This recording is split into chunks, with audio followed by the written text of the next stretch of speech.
بسم الله الرحمن الرحیم. لا حول ولا قوة الا بالله العلی العظیم. ملت عزیز ایران، دیروز روز 22 بهمن امسال کار بزرگی انجام دادید.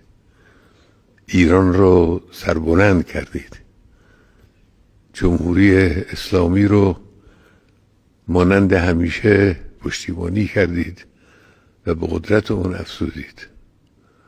دشمنانی که در اظهارات خود، در برنامه‌ریزی های خود به دنبال تسلیم ملت ایرانند مایوس شدند. این کار بزرگ رو دیروز به توفیق الهی انجام دادید و خدای متعال اجر چنین حضوری رو و چنین حرکت عظیمی رو به ملت خواهد داد و اون عزت بیشتر، اقتدار بیشتر، استقلال کاملتر خواهد بود انشاءالله.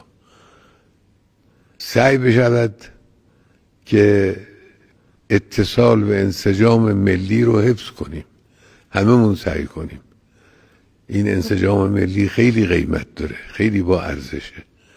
یک ملت بیان خیابان‌ها یک حرف واحد، یک شعار واحد، یک مطلوب واحد رو تکرار کنند، این خیلی با ارزش و نشون بدند عملاً که در صحنه حضور دارند و میتوانند هویت خودشون رو، شخصیت خودشون رو به رخ دشمنان خودشون بکشند. من از همه ملت ایران تشکر میکنم و درود فراوان خودم رو برای یکایک آن کسانی که دیروز در این اجتماع عظیم میلیونی کشوری حضور داشتند تقدیم میکنم و السلام علیکم و رحمت الله و برکاته.